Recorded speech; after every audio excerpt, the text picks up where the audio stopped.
छत्रपति शिवाजी महाराज की मृत्यु के बाद आंतरिक कलह और धर्म के वो वीर जिन्होंने शक्ति और साहस के साथ शत्रु का मुकाबला किया, उन्होंने मृत्यु की चुनौती का डटकर सामना किया और हमें वही विरासत छोड़ गए। छत्रपति शिवाजी के शंभू छावा, जिन्हें हिंदू अमर जाला के नाम से जानते हैं, संभाजी राजे का जन्म 14 मई 1657 को हुआ था। शिवाजी महाराज जैसे युग पुरुष के पुत्र होने के कारण उन्हें छोटी उम्र से ही युद्ध अभियानों और राजनीतिक चालों का अनुभव प्राप्त हो गया था। संभाजी राजे की मां सईबाई का निधन तब हो गया जब राजा बहुत छोटे थे। उसके बाद पुणे के पास कपूरहोल गांव की धाराओं नामक एक महिला उनकी दाई बन गई। उनकी देखभाल उनकी दादी जीजाबाई ने की। 16 जनवरी 1681 को संभाजी राजे का राज्याभिषेक हुआ। उन्होंने उदारतापूर्वक अन्नाजी दत्तो और मोरोपंत पेशवा को माफ कर दिया और उन्हें अष्टप्रधान मंडल में पुनः शामिल कर लिया। हालांकि कुछ समय बाद अन्नाजी दत्तो और सोराबाई ने फिर से संभाजी राजा के खिलाफ षड्यंत्र रचा और उन्हें कैद करने और राजाराम को ताज पहनाने की योजना बनाई। तब संभाजी राज ने अन्नाजी दत्तो और उनके साथियों को हाथियों के पेड़ के नीचे देकर मार डाला। औरंगजेब ने 1682 में स्वराज्य पर हमला किया। औरंगजेब की शक्ति हर दृष्टि से संभाजी से अधिक थी। उसकी सेना स्वराज्य की सेना से 5 गुना बड़ी थी, जबकि उसका राज्य स्वराज्य से कम 15 गुना बड़ा था। औरंगजेब की सेना दुनिया की सबसे शक्तिशाली सेनाओं में से एक थी। फिर भी मराठों ने संभाजी के नेतृत्व में बहादुरी से लड़ाई लड़ी। मराठों की दृढ़ इच्छा शक्ति और दृढ़ता का एक उल्लेखनीय उदाहरण नासिक के पास रामशेज किले का युद्ध है। औरंगजेब के सेनापतियों को उम्मीद थी कि किला कुछ ही घंटों में आत्मसमर्पण कर देगा, लेकिन मराठों ने इतना कड़ा प्रतिरोध किया कि उन्हें किला जीतने के लिए 6.5 साल तक संघर्ष करना पड़ा। संभाजी राजा ने अपने दुश्मनों गोवा के पुर्तगालियों, जंजीरा के सिद्दी और मैसूर के चिक्कादेव राय को इतना कड़ा सबक सिखाया कि वे संभाजी के खिलाफ औरंगजेब की मदद करने की हिम्मत नहीं जुटा पाए। संभाजी राजा ने अपने छोटे से जीवन काल में जो असाधारण कार्य किए, उनका संपूर्ण भारत पर दूरगामी प्रभाव पड़ा। इसलिए हर हिंदू भाई को उनका कृतज्ञ रहना चाहिए। उन्होंने औरंगजेब की 8 लाख सेना का बिना डगमगाए सामना किया और कई मुगल सरदारों को युद्ध में पराजित कर उन्हें भागने पर मजबूर कर दिया। इसलिए औरंगजेब लंबे समय तक महाराष्ट्र में लड़ता रहा और संपूर्ण उत्तर भारत उसके उत्पीड़न से मुक्त रहा।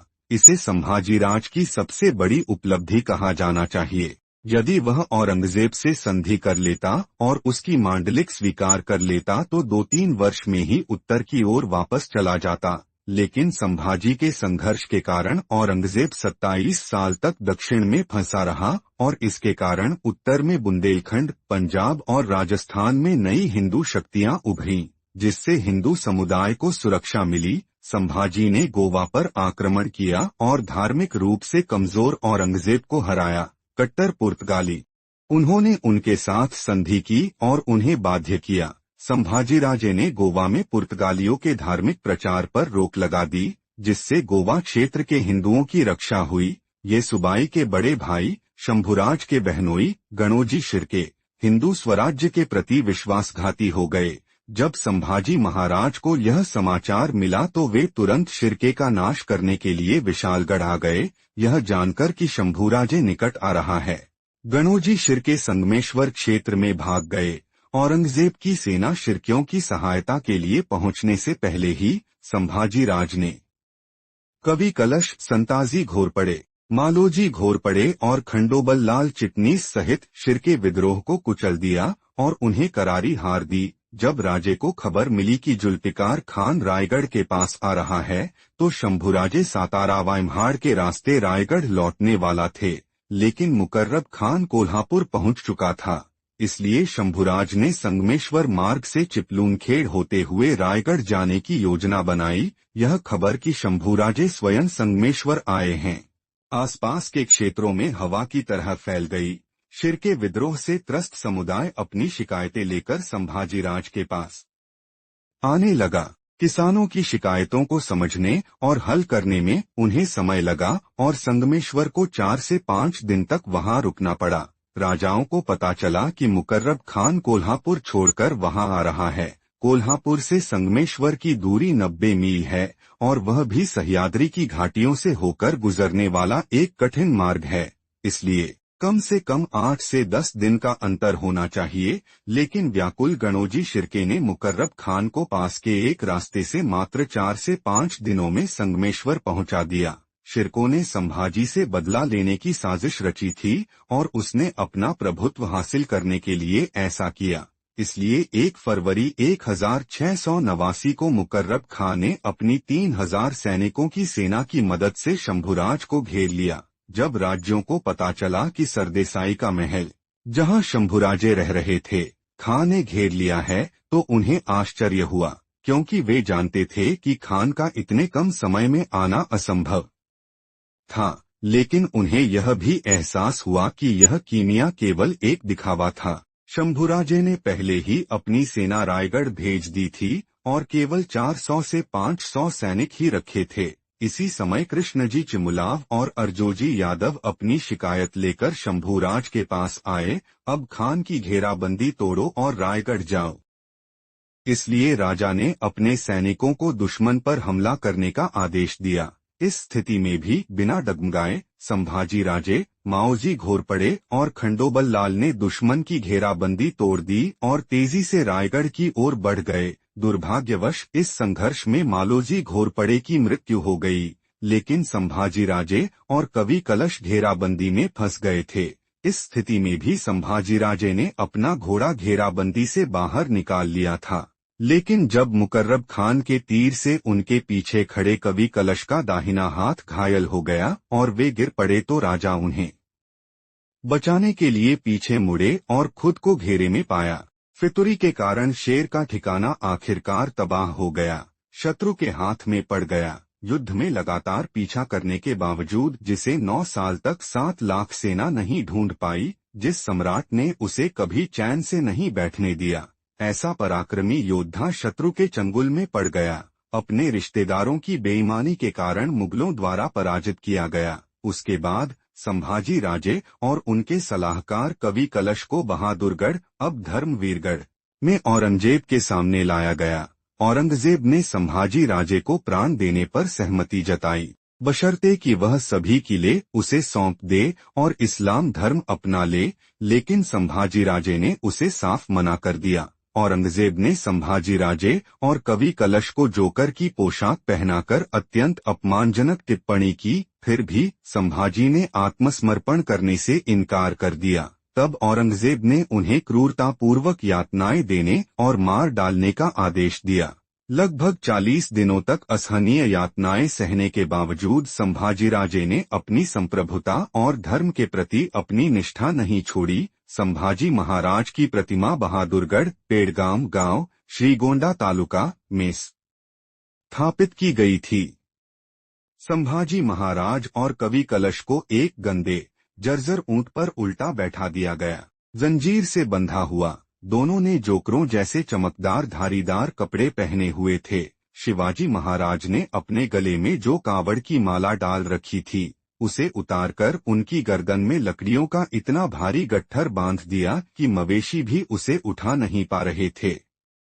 दोनों के सिर पर ईरानी लकड़ी की टोपी रखी गई थी, जो कि कठोर अपराधियों को बांधने के कुरान के आदेश के अनुसार थी। इसी तरह एक तख्ते कुला अर्थात एक लकड़ी का तख्ता उसके गले में डाल दिया गया तथा उसके दोनों हाथ बांध दिए गए। तने पर घंटियां बांधी गई थीं और उस पर छोटे छोटे प्रतीक अंकित किए गए थे। वह मोगली सेना से लिया गया बकवास का एक टुकड़ा था। मुगलों में ईद से भी ज्यादा उत्साह का माहौल था। दोनों ओर के सैनिक महाराज पर और कवि कलश पर पत्थर फेंक रहे थे। उन्हें भालों से छेदा जा रहा था। ढोल बज रहे थे, नगारे बज रही थी, 12 इमामों के झंडे फहरा रहे थे। बाद में औरंगजेब ने अपना निवास तुलापुर के पास लगाया था।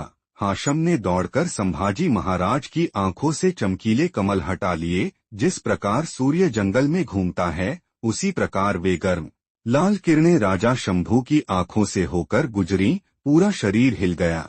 लेकिन संभाजी महाराज के मुंह से चीख का एक भी शब्द नहीं निकला। इससे औरंगजेब का गुस्सा और भी बढ़ गया। कवि कलश की आंखें भी फोड़ दी गईं। एक मजबूत शरीर वाला और डंडा लिए एक पठान कवि की छाती पर बैठ गया। दोनों ने अपने पैर पीछे खींच लिए जैसे वे गन्ने के डंठल दबा रहे हों। दोनों ने अपने मजबूत हाथों से कविराज का सिर पकड़ लिया। उस पठान ने कविराज के जबड़े पर हाथ रख दिया। कविराज का चेहरा खून से भर गया। उस साहसी व्यक्ति ने अपने हाथ से कविराज की जीभ खींच ली। उनमें से एक ने चाकू से उसकी जीभ काट दी जो काफी समय से बाहर निकली हुई थी। कविराज के मुंह से खून की एक घूंट बह निकली। संभाजी महाराज की जीभ भी इसी तरह काटी गई थी। देखने वालों की भी आंखें सफेद हो गईं। पूरा शिविर असुरों के हर्ष से गर्जना कर रहा था। कवि कलश पर किए गए अत्याचार, संभाजी महाराज पर किए गए अत्याचारों का रंगारंग पूर्वाभ्यास जैसा था। संध्या हो गई है। शंभू महादेव को खंभे से कसकर बांध दिया गया। एक तेजस्वी योगी की तरह आत्मसम्मान से चमकते हुए, तेजस्वी भगवान कृष्ण के समान जिनकी चमक से कमजोर भी कांप उठते हैं। अविचल अजय रायगढ़ की नुकीली चोटी की तरह गर्व से आसमान में अपना सिर उठाकर ऊंचे खड़े हुए दो राक्षस आगे बढ़े। उनमें से एक ने शंभूराजे के शरीर में रीढ़ की हड्डी के ऊपरी भाग से तथा दूसरे ने गर्दन के सामने से अपने पंजे घुसा दिए। उन राक्षसों को प्रोत्साहित करने के लिए कुरान की आयतें पढ़ी जा रही थीं। युद्ध के वाद्यों की आवाज तेज होती जा रही थी। दीन दीन और अल्लाहू अकबर के नारों के साथ राजाओं की खाल अनार के छिलके की तरह उधेड़ी जा रही थी। चमेली के समान लाल शरीर पीड़ा से तड़प रहा था। खून मछली के चित्रों में बदल रहा था। जब पूरा शव छान लिया गया तो दो गाजी, धार्मिक नायक, खपरेल और टोकरियां लेकर आगे आए। उन्होंने एक एक करके उनके दोनों अंग काट डाले। उनमें से एक ने चाकू की तीखी धार संभाजी राजा की गर्दन में घोंप दी और धीरे धीरे, जैसा कि कुरान में आदेश है, उन्होंने सिर काट दिए और सिरों को अलग कर दिया, उन्हें हलाल बना दिया। 11 मार्च 1689 को भीमा और इंद्रायणी नदियों के संगम पर तुलापुर में संभाजी का सिर काटकर उनकी हत्या कर दी गई। शंभूराजे कौन थे? ये कुछ बातें युद्ध क्षेत्र की जरूरतों को ध्यान में रखते हुए दुनिया की पहली बुलेट प्रूफ जैकेट सिर्फ 1 महीने में बनाई गई, जिसने दुनिया की पहली तैरती तोपखाना बनाई, जिसने जंजीरा पर विजय पाने के लिए उफनते समुद्र में 800 मीटर का पुल बनाया। आदिल शाही कुतुब वंश को एकीकृत करने वाला और साथ ही सिद्धि पुर्तगालियों और अंग्रेजों को उनकी मांद में दबाए रखा और साथ ही मुगलों के अंत का प्रतीक भी बना। एक जल योजनाकार जो सूखाग्रस्त गांवों को स्थायी जल उपलब्ध कराने के लिए पहाड़ों में गड्ढे खोदे। उत्तर प्रदेश से दूर तमिलनाडु, कर्नाटक और राजस्थान के लोगों को स्वराज्य के लिए एकजुट करना। अन्य धर्मों का सम्मान करना। धर्मांतरण पर कानूनी रोक। बाल श्रम और जबरन श्रम के खिलाफ विधायक। भगवान शिव की इच्छा पूरी करने के लिए उन्होंने अपने राज्याभिषेक के 15वें दिन सुदूर मध्य प्रदेश के बुरहानपुर पर हमला किया ताकि स्वराज्य को आर्थिक रूप से समृद्ध रख सके। देहू से पंढरपुर तक जाने वाली वारी को धन और सुरक्षा की व्यवस्था की। सूखा प्रभावित किसानों के लिए फसल ऋण योजना लागू की गई। सैनिकों को अन्य तरीकों से आय अर्जित करने में मदद करने के लिए चरागाह रियायतें बनाए रखना। अपने राज्य को सुसज्जित करने के लिए विदेशी प्रौद्योगिकी और प्रशिक्षित कर्मियों की सहायता लेना। असली संभाजी महाराज जिन्होंने अपना आधुनिक गोला बारूद डिपो बनाया और हिंदवी स्वराज्य का महान मंत्र दिया।